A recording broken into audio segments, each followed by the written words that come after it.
All right, let's start. In today's episode, we will be talking about programming, and you're watching the Chess Couple, your favorite chess podcast and couple at the same time.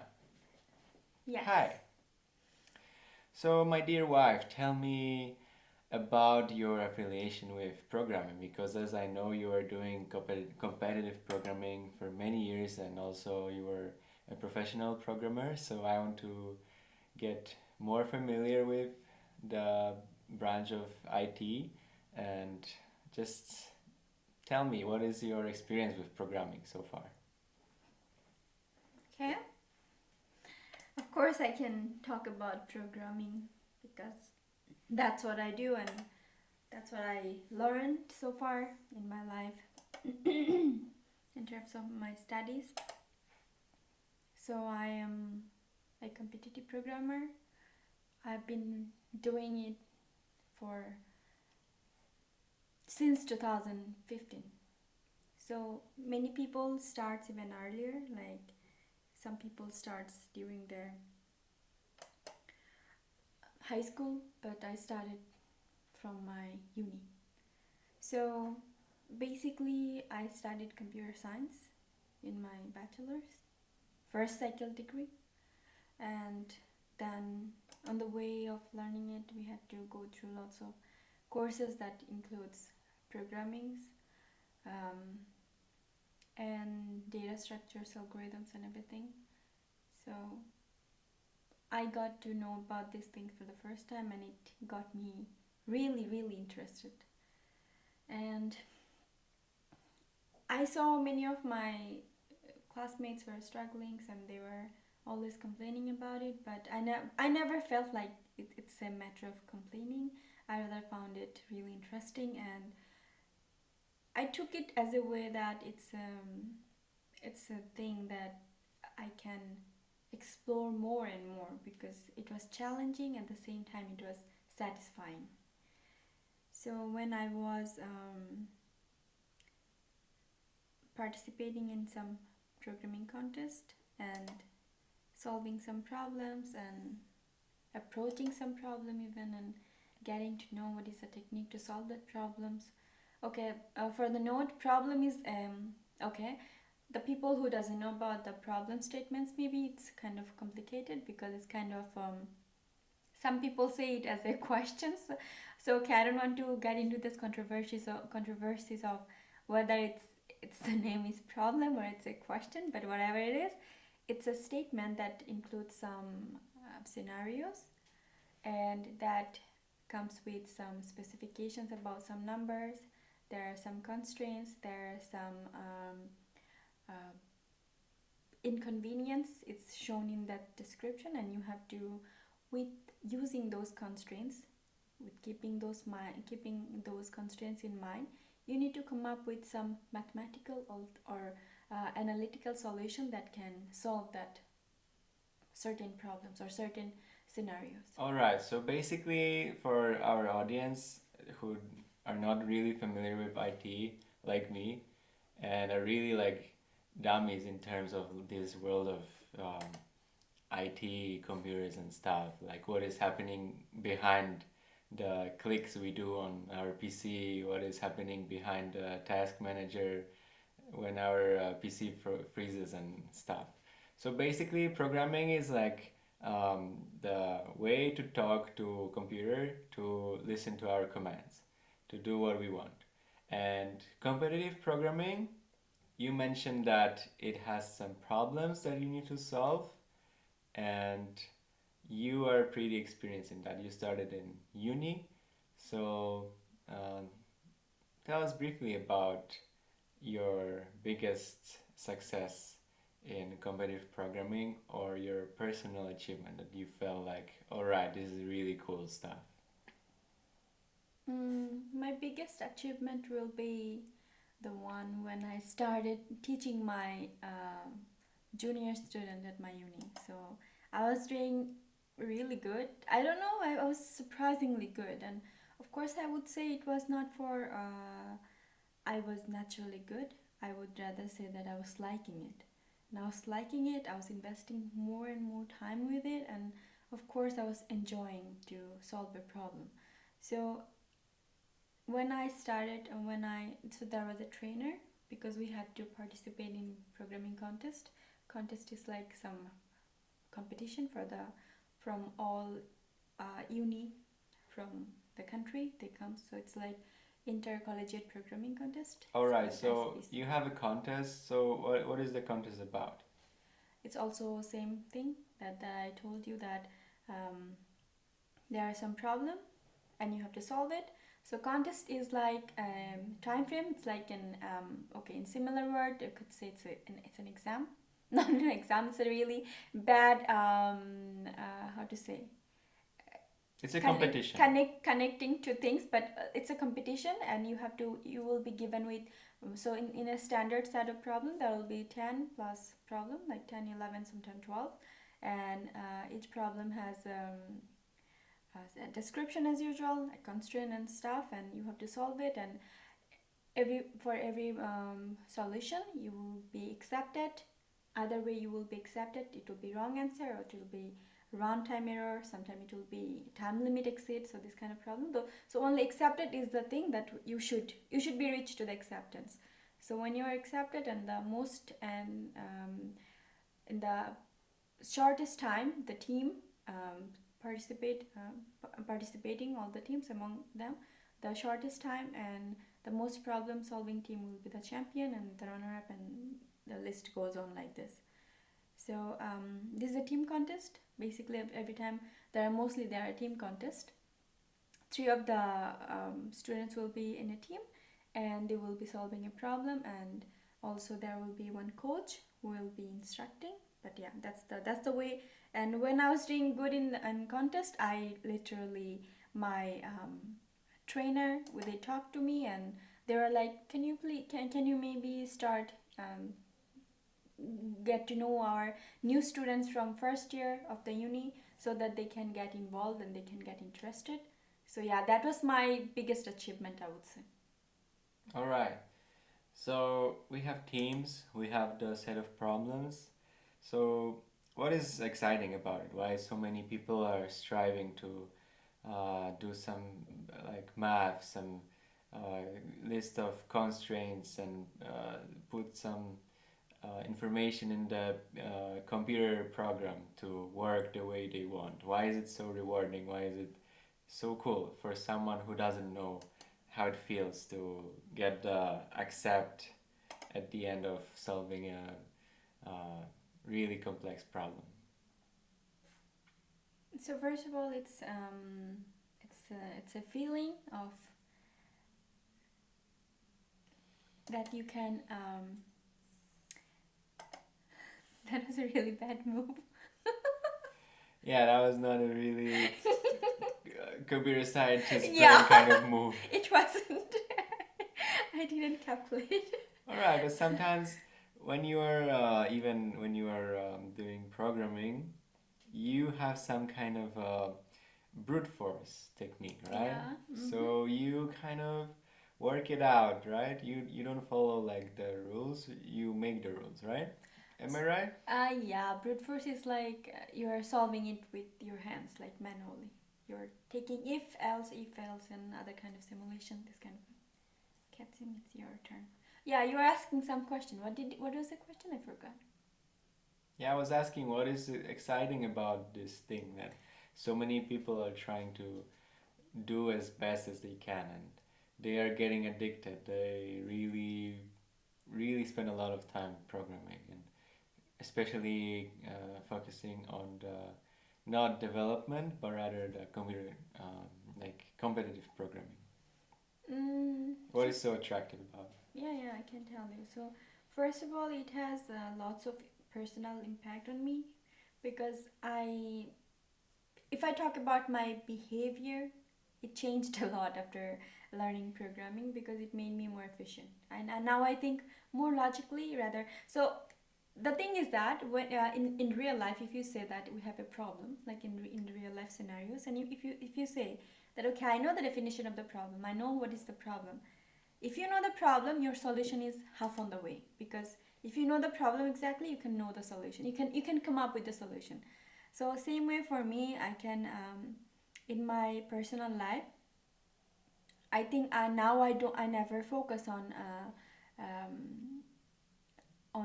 problem. Rather, I when I see something is not so good, I'm having some struggle with something, I rather focus on the solution. So that's my personal opinion. And other than that, of course, it's a really rewarding thing because it's extremely beautiful exercise for your mind, for your brain, for your nurturing your capabilities of as a person who can learn programming. And also it can be really addictive to the people who know how to solve a problem, and it's like learning lots of techniques. And also there are some um, events that happened that in some contest some university students solved as a problem, a solution. They came up with a solution of a 10 years old research problem. So that even happened. So this is like extremely rewarding in terms of that. And it's like I can tell you, when I was solving problem in some online platforms, and when I first started programming and I was coming up with some solutions and I was seeing something and I was literally solving it, and the amount of joy I felt after, right after seeing that accepted, for 5 or 6 seconds, I felt like I'm the happiest person in this planet. So this is uncomparable with anything else. All right, so this is the exciting part about it. Yes. And what is the least exciting part about it? Well, there are many least exciting part about it.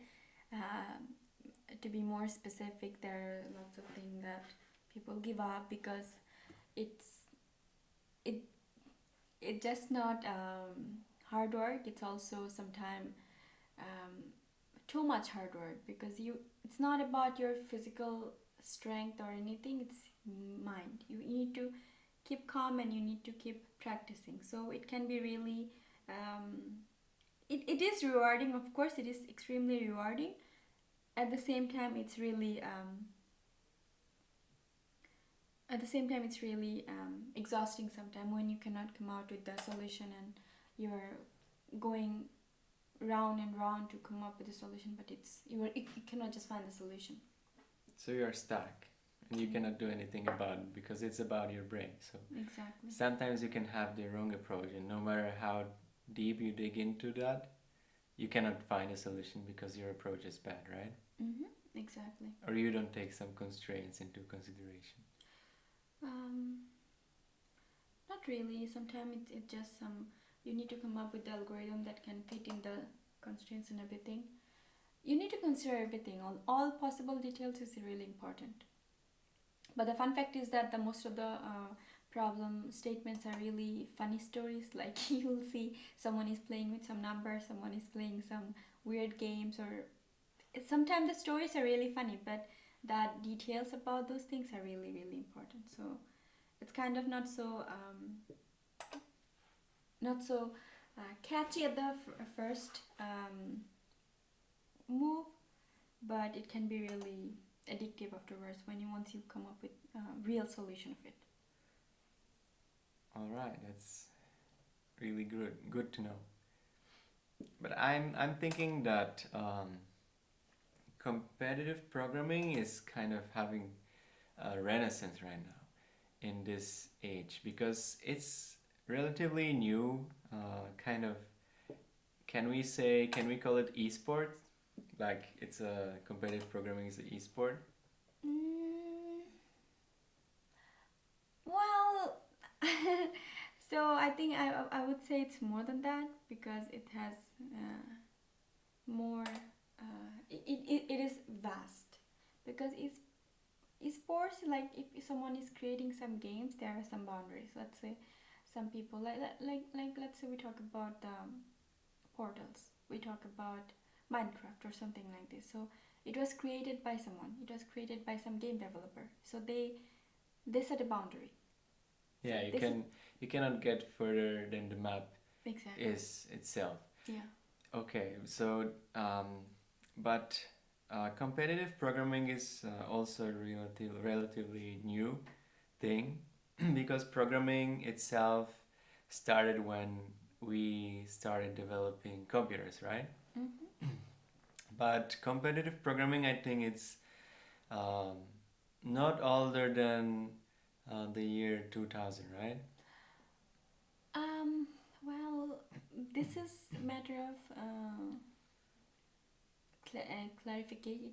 These things needs clarification because the first programmer was a female, Ada Lovelace. So it's been a long, long time. So she literally, so I don't know what's the name of the thing. So there are some beats that you play with and you come up with some. So computer, what does it computer mean? The computer means a machine which compute. So it's basically about computing. So computing is a really old thing. It's from Babylonian civilization. So it's like a long journey to come up to this stage where we're now right now.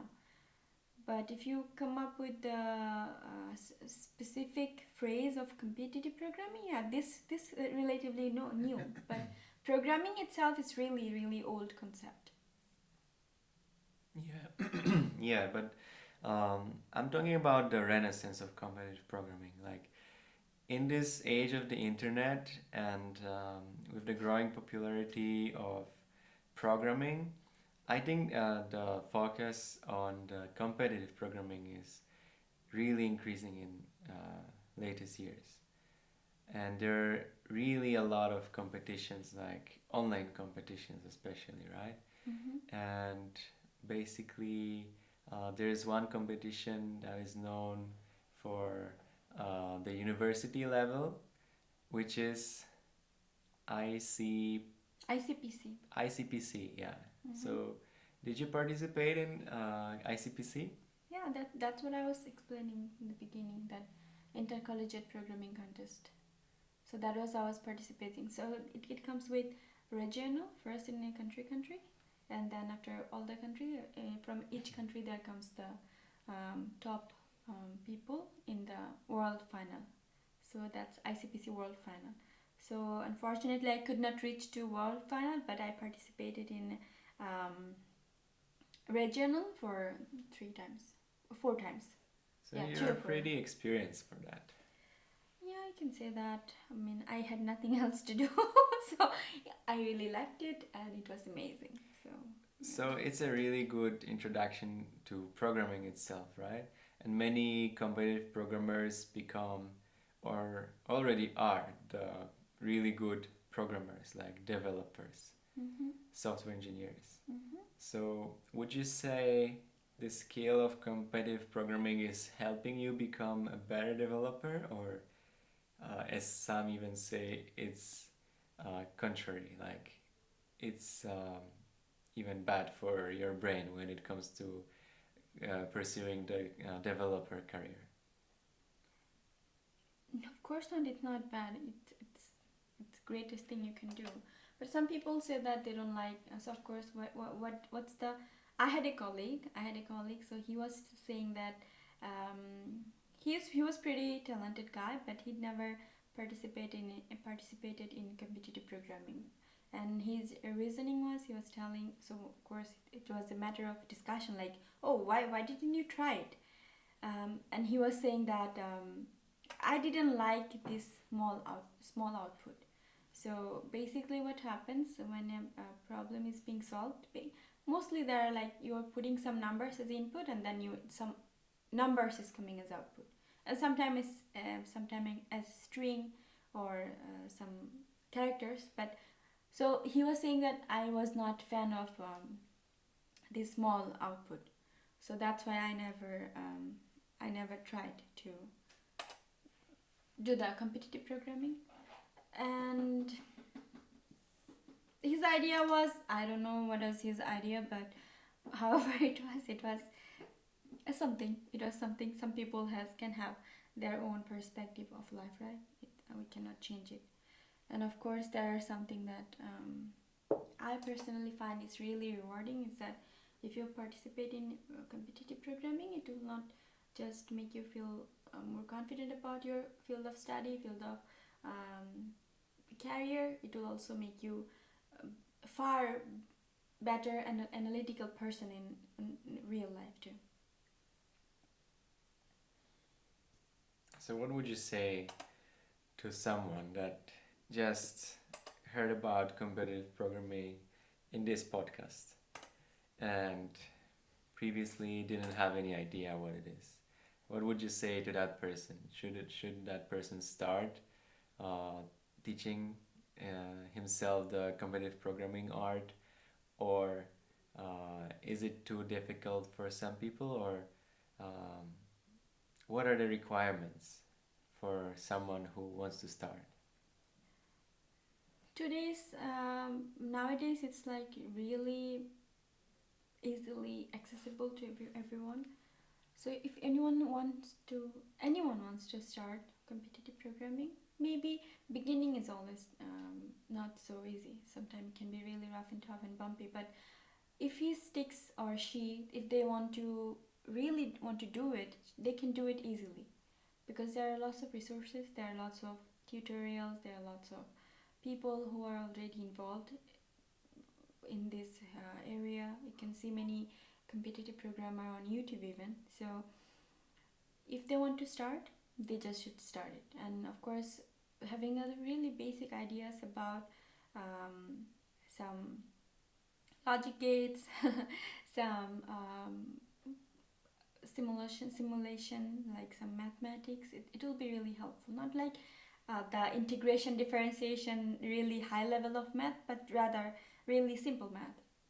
And my one and only advice, if they want to do it, they just should start it, because there is nothing else it can be, no other way it can be done other than starting it. All right, that seems fun. And what would you say to your husband? Should he pick up some competitive programming to challenge his wife in a online contest, or you would say he's too dummy for this? I wouldn't say he's too dummy for this. This is the wrong way to say it. And of course, my husband is really talented person, I know, and as far as I know, he is.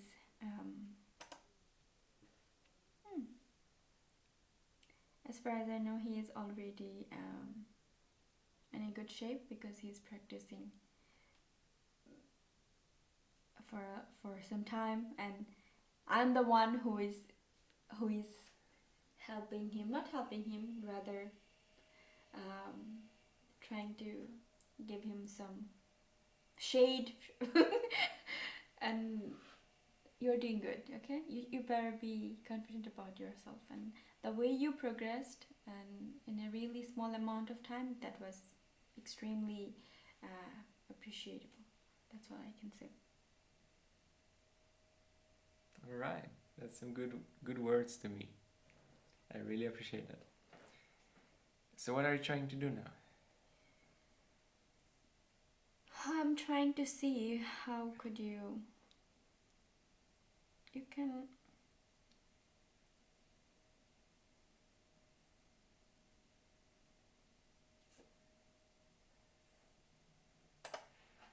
All right.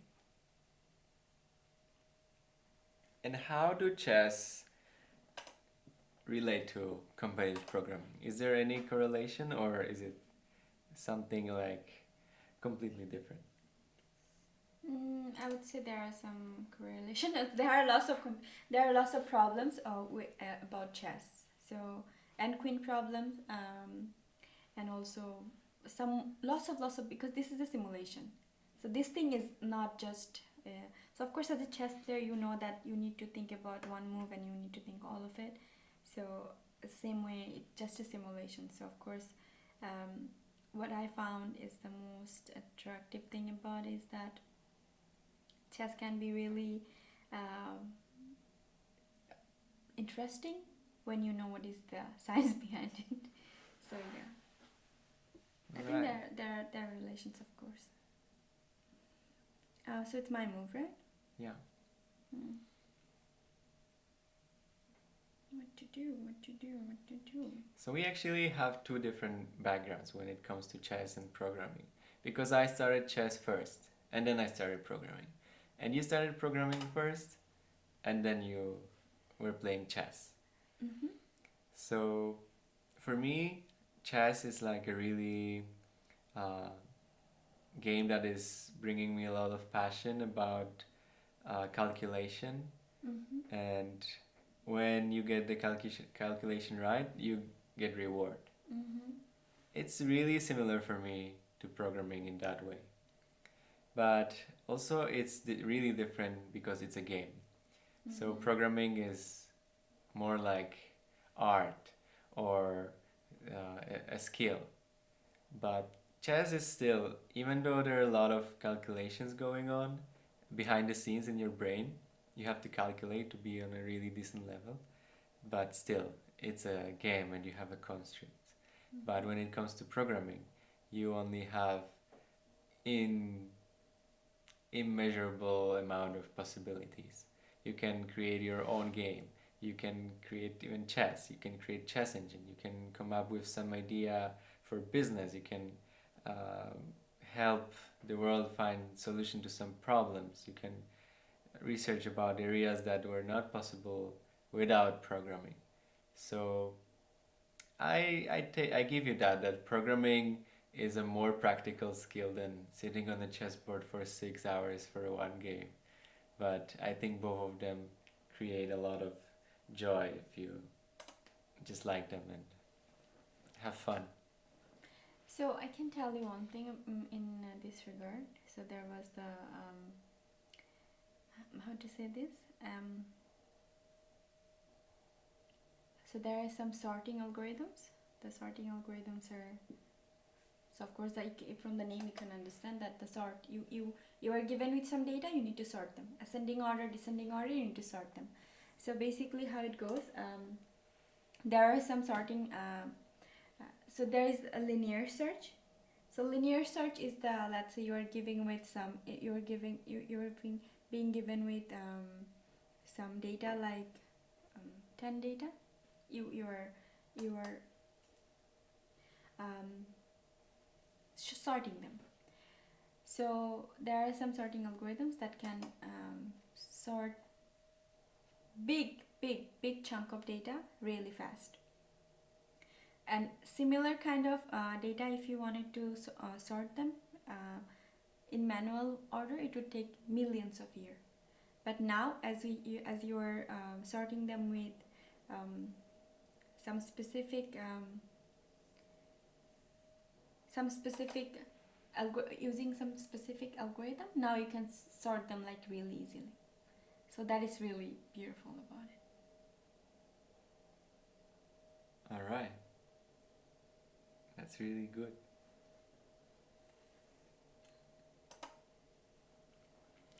And also, programming is related to chess in some way. And I think that the development of the game of chess in recent years has brought a lot of freshness because of the programming. When you see chess engines and the power we get from the computer's calculations. So it really affected the game of chess strongly. So it's also some kind of algorithm, right? So we are living in a world, we chess players and programmers and even people who don't realize that, but all of us live in some kind of world where there's a lot of algorithms going on behind the scenes, if not on the front line of our lives.